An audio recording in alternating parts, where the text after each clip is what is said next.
Welcome back. Let's bring in our panel right now. With us today and wearing the very same tie to support the Pacers, we have former state party chair for the Indiana Democrats, Robin Winston, Purdue professor Martin Sweet, who's also a veteran of the Rubio campaign, former state lawmaker Terry Austin, and former candidate for mayor Abdul Hakim Shabazz from IndyPolitics.org. So Abdul, I'll start with you. We saw a lot of protests this week and into this weekend, some of it dealing with the president's use of the military. There was the military parade, but more notably calling in the Guard and the Marines there in California against the wishes of that state's governor as that decision now gets reviewed by the courts. What's the broader significance of all this in your view? I think the broader significance is you have people who are peacefully protesting, and one is perfectly clear. You have a First Amendment right to protest. You don't have the First Amendment right to tear up property. So that's the difference between there. I want to say the governor of California include like a curfew just for those like couple federal buildings. But I do think when the protesters start destroying property, they lose their message, and that becomes the focus of the story, not what they're protesting. Terry, we've seen some protests turn destructive in some places. The one that happened here in Indy outside the NBA Finals Wednesday did not. It was a peaceful protest. What's your hope here in terms of these protests and how they play out in these very divided times? Well, I hope that cooler heads prevail. People have a right to express their opinion, their feelings about what's going on. But I'm going to agree with Abdul. Anytime people cross the line and start destroying property is a bridge too far, and they need to be held accountable and criminally charged. Martin, certainly this issue of immigration enforcement is one that could potentially lead to more conflicts between the Trump administration and other state or local governments around the country as the federal government gets more aggressive in their approach on this issue. Well, not only is the federal government getting more aggressive, the quote-unquote resistance is getting much more aggressive too, right? And whether it was John Calhoun resisting tariffs in the 1830s, or Bull Connor resisting civil rights integration in the 1960s, Governor Faubus, state and local officials cannot resist lawful federal implementation of the law. What they're calling resistance is nullification.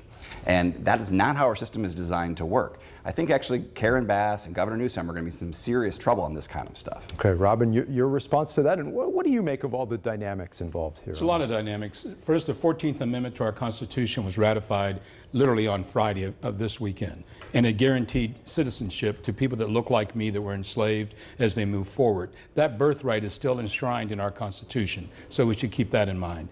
I agree with Representative that nothing should condone anything that's violent. But you know, also the American people like to see consistency. So right down the street from the president on January the 6th, people went down with hammers, ladders, Kevlar, walking in Raider style, Ranger style, going to the Capitol to break windows, to forcefully try to overturn an election. No National Guard was called out that day. No Marines from Quantico made their way back up the Potomac to get there that day. But yet, whenever you had people lined up, you brought in the National Guard and backed them up with the Marines. I think people are looking for consistency as we move forward on this. Let's also talk about this situation in Indianapolis where we saw sheriff's deputies at the council meeting and a pretty startling scene with one of the mayor's former staffers who's accused his former chief of staff of sexual harassment being forcibly dragged out of that meeting, Abdul. It was a pretty startling scene. Yes, it was. I was there in the room. It actually was worse in public than it looked on television.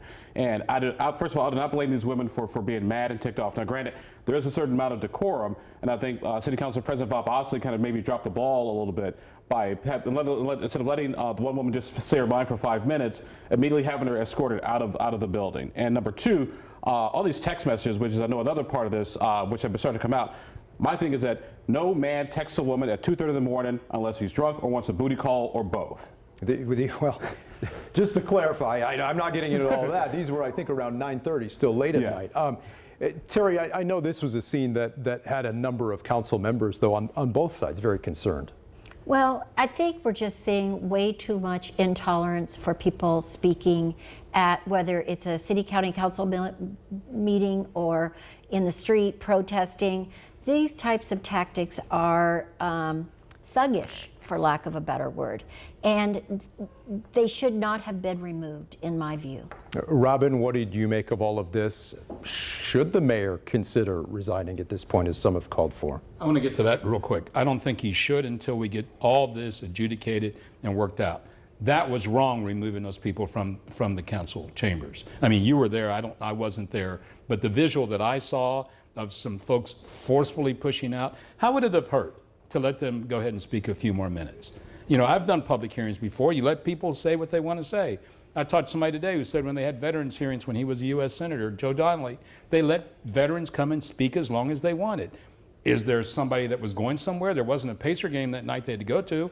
They could have let these folks speak as long as they wanted. Martin, how do you see this situation playing out in terms of the scrutiny that's now very much on the mayor himself as well? I think at this point it's inevitable. He's going to have to step down. The politics of this and the imagery that he is putting on, he's avoiding events. He's trying to explain away, oh, he misunderstood the context of what I was saying in these text messages. Hogwash. Hogsett should probably take off. We'll see what happens next as the situation continues to develop. The panel will be back again in just a few minutes, but coming up next, you'll see part of my interview with the Pacers CEO about the impact of Indiana hosting the NBA Finals here in our state. When In Focus continues after this.